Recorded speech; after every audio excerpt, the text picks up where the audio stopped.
혼자 밥 먹을 때도 공기 속에서 소설들이 흘러나와 눈 감고 읽는 라디오 단편 소설이 제일 좋아. 라디오 단편 소설 알바생 자르기, 장강명 작, 박정석 연출. 지난 줄거리. 정당한 근무 지시임에도 불구하고 성혜미가 자꾸 핑계를 대며 하지 않으려고 한다고 판단한 은영은 사장에게 보고해 성혜미를 해고하기로 결심합니다. 성혜미에게 저녁을 사주고 또 선물을 주면서 은영은 해고하는데도 나름대로 배려했다고 생각하지만 성혜미는 은영의 예상과는 다르게 대꾸합니다. 성혜미가 거론하는 해고 통보서와 퇴직금 얘기에 은영은 크게 당황하고 맙니다.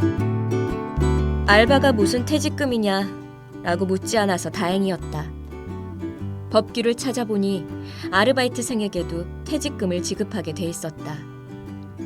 일주일에 15시간 이상, 1년 이상 일한 피고용인이라면. 해고는 반드시 서면으로 통보해야 했다.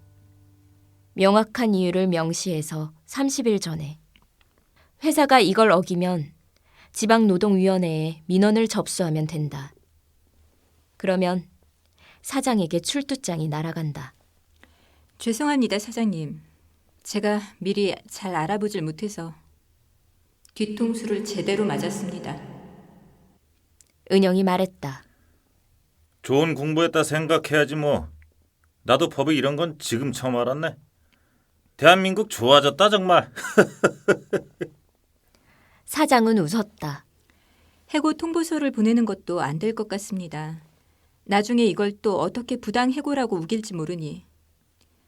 5인 이상 사업장이고 그 아가씨가 6개월 이상 월급 근로자로 일했기 때문에 확실히 하려면 권고 사직 형태로 하는 게 좋답니다. 그래서 그 아가씨는 돈을 얼마를 달라는 거야?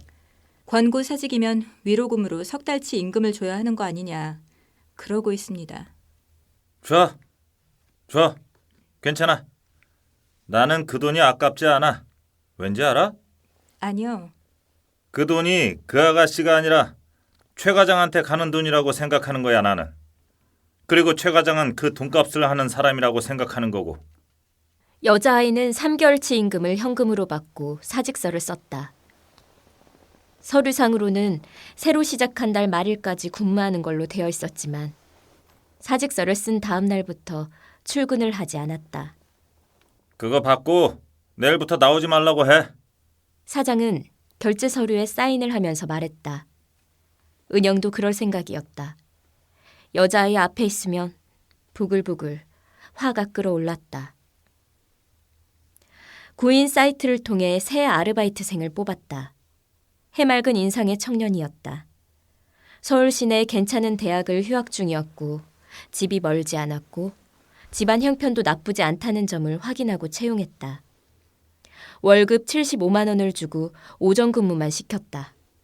처음부터 근무 기간은 5개월이라고 못을 박아두었다. 2달이 지났을 때쯤 여자아이에게서 메일이 날아왔다. 과장님, 제가 회사에 다니는 동안 4대 보험에 가입이 되지 않았더라고요. 알바몬에서 상담을 받아보니까 그게 불법이라며 이런 경우에 보험 취득 신고 미이행으로 회사를 고소할 수 있다고 합니다. 그러고 싶지는 않은데요. 회사가 부담하지 않았던 4대 보험비 액수만큼을 저에게 따로 주실 수 없을까요? 검은 머리 짐승은 거두는 거 아니라더니. 은영은 얼굴이 벌개져 있었다. 장 변호사님은 뭐래? 남편이 물었다. 고소를 할 필요도 없대. 무슨 노동청? 노동위? 거기다 진정만 넣으면 된대. 보험에 따라서 페널티가 다 다른데 건강보험은 벌금이 있고 산재보험이나 고용보험은 벌금 없이 과태료만 있대. 그러면 그 여자애가 하는 말이 다 맞는 거야? 황당하지? 어떻게 할 거야? 사장님한테 말할 거야? 몰라. 어떻게 하지? 말해야 되나? 독일 사람들은 이런 거에 엄청 신경을 쓰거든. 걔네들은 기본적으로 한국 직원들을 불신해. 자기들 몰래 법 어기고 횡령하고 그럴 거라고 생각해. 그리고 근로조건 그런 것도 되게 중요하게 생각해서 슈퍼바이저가 따로 있어. 그러니까 걔네들 입장에서는 이건 큰 건이지. 한국 지사가 돈 아끼려고 파트타이머 고용해놓고는 공적 보험에 가입을 안 시켰다. 심지어 근로계약서도 작성을 안 했다. 이런 건 그 여자애도 그걸 아는 거지. 그러니까 나한테만 메일을 보낸 거고. 장 변호사님은 뭐래? 남편이 물었다. 그냥 돈 주고 합의를 보는 게 제일 좋은 방법이래. 대신에 합의서에 이후에 소송을 포함해서 어떤 문제 제기도 하지 않는다고 적으래. 그런데 그 돈은 회사 돈으로는 못하지. 근거를 남기면 안 되니까. 걔가 얼마나 달라고 할까? 500? 1000? 설마 뭐 이걸 갖고 1,000만 원이나 달라고 하겠어? 우리 사장님 연봉 3억이야. 1000 달라고 대신 독일에 알리지 않겠다고 하면 줄걸? 이렇게 하자. 일단 그 여자애한테 전화를 걸어. 그리고 얼마 원하는지 물어보자. 그래서 500 미만으로 달라고 하면 그냥 우리가 주자. 합의서 받고. 500 넘게 달라고 하면 그때는 사장님한테 말하고. 그래도 괜찮아? 주식으로 이른 셈 치지 뭐. 생각해보면 이게 다 박 차장 그 인간 때문이야. 은영이 전화기를 집어들다 말고 이를 갈았다. 영어 좀 하는 거 말고는 제대로 하는 게 하나도 없는 여자였어. 외국계 회사에 그런 여자들 많아. 뭘 알아보지도 않고 사람을 그렇게 뽑아놔. 그것도 그렇게 딱 뒤통수 칠래로. 그건 자기도 몰랐잖아.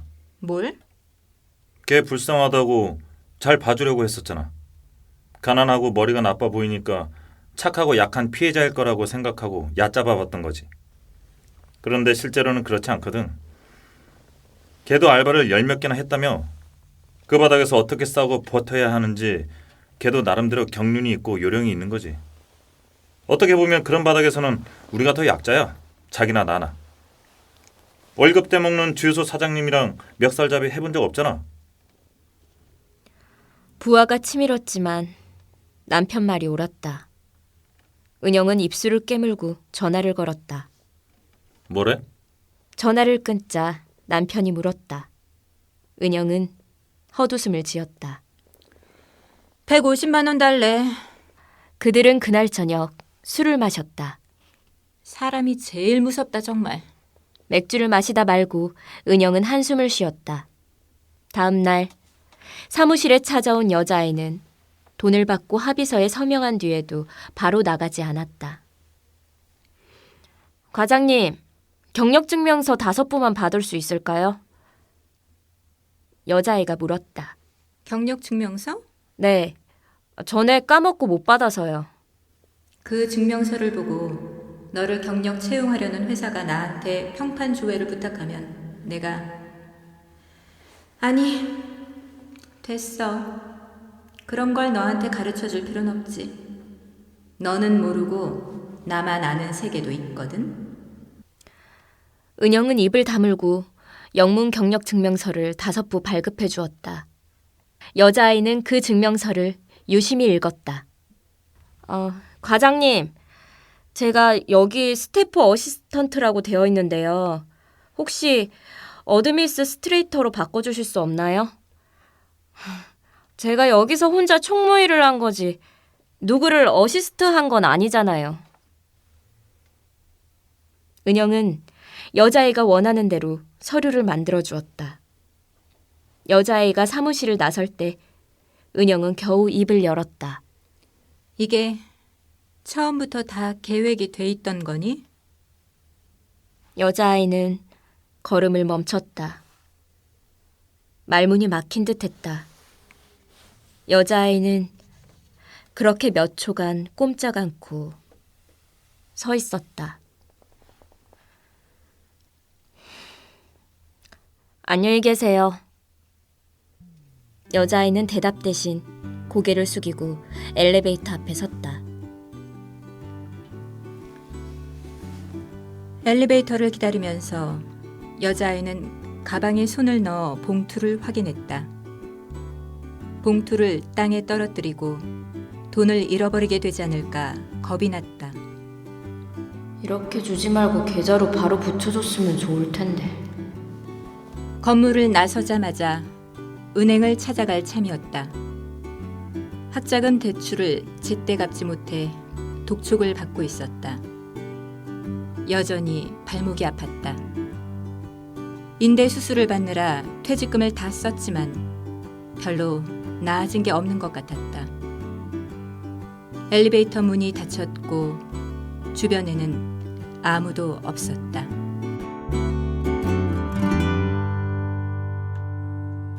네, 라디오 단편 소설 장강명 작가의 알바생 자르기 들으셨는데요.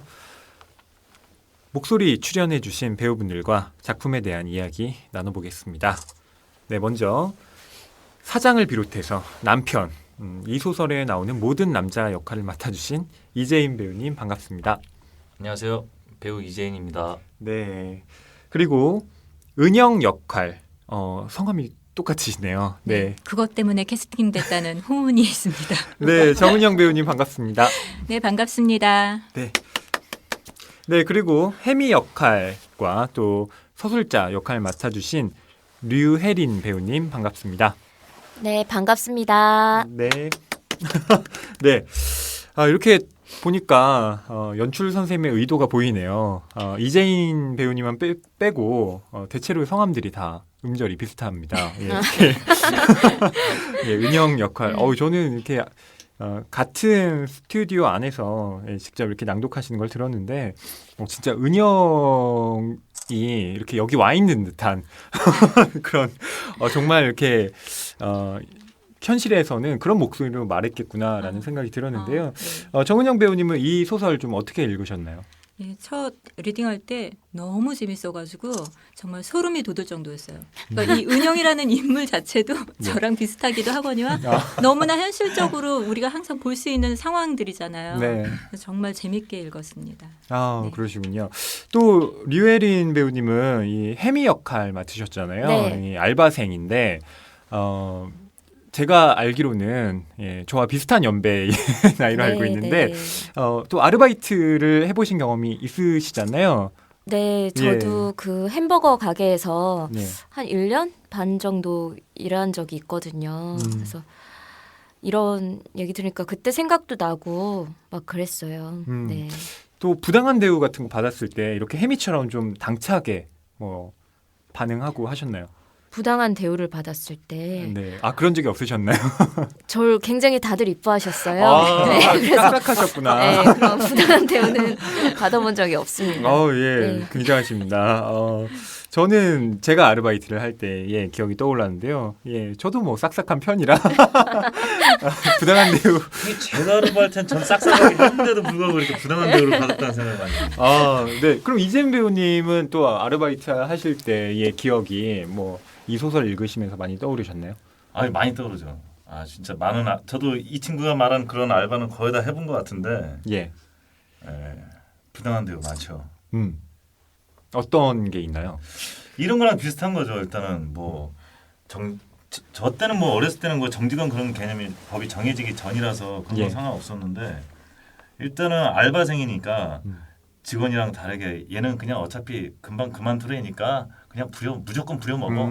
그래서 다음날 또 뽑아도 알바생들은 많으니까 또 뽑혀지고 그럼 또 그 알바생들도 별로 이렇게 일하는 사람으로서의 대우를 못 받고 그냥 그만 나갈 애니까 그냥 아무렇게나 부려먹어. 약간 그런 경우가 되게 많이 있었던 것 같아요. 저는 사실 이 소설을 보면서 알바생들도 법에 대해서 좀 공부를 해야겠구나. 네, 맞습니다. 라는 생각을 했는데요. 저도 아르바이트 할 때 원래 일정 시간 이상 근무를 하면 반드시 휴식 시간을 이렇게 부여받게 되어 있는데 그거 없이 막 10시간씩 내리라고 그랬는데 지나고 보니까 이게 노동착취였구나라는 생각도 들었는데요. 이 알바생 자르기를 보면 사실 은영도 그렇고 혜미도 그렇고 둘 다 승자가 아니라 나름대로의 사정이 있는 또 그런 캐릭터라는 생각이 드는데요. 정은영 배우님은 또 물론 은영의 역할에 집중을 하셨겠지만 두 사람의 이 캐릭터에 대해서 또 어떤 그 생각을 좀 하셨는지 궁금합니다. 그냥 끝부분이 좀 씁쓸하잖아요. 그러니까 은영 입장에서는 그 알바생은 잔머리를 굴리고 나를 어떻게 보면 좀 이용한 그런 적이었는데 나중에 알고 봤더니 똑같은 나와 같은 약자였다라는 그러니까 좀 씁쓸하고 그랬어요. 또 류혜린 배우님은 어떠셨나요?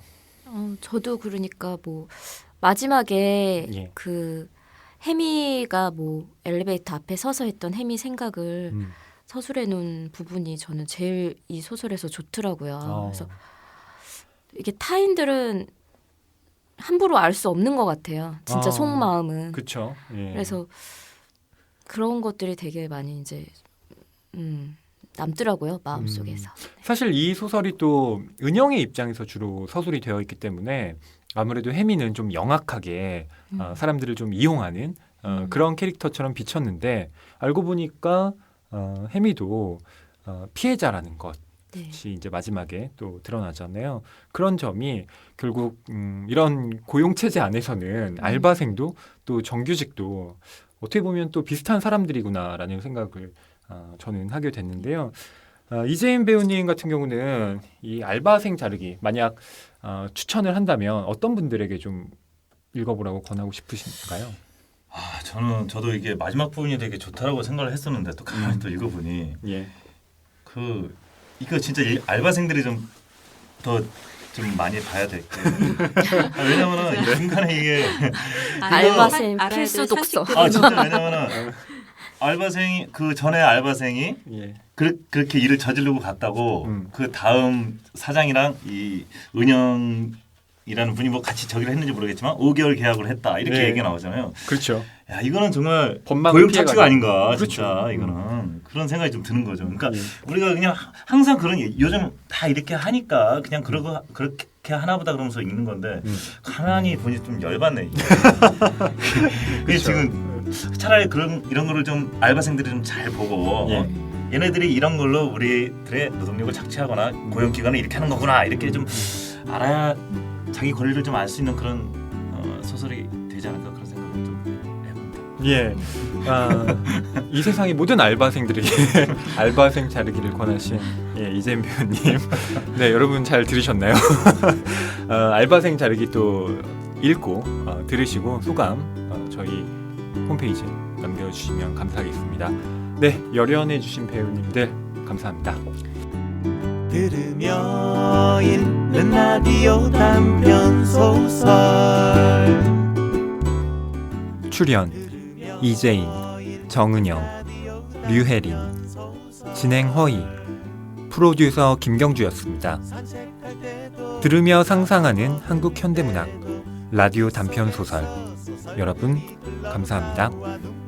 읽는 라디오 단편 소설이 제일 좋아 제일 좋아 제일 좋아 제일 좋아 제일 좋아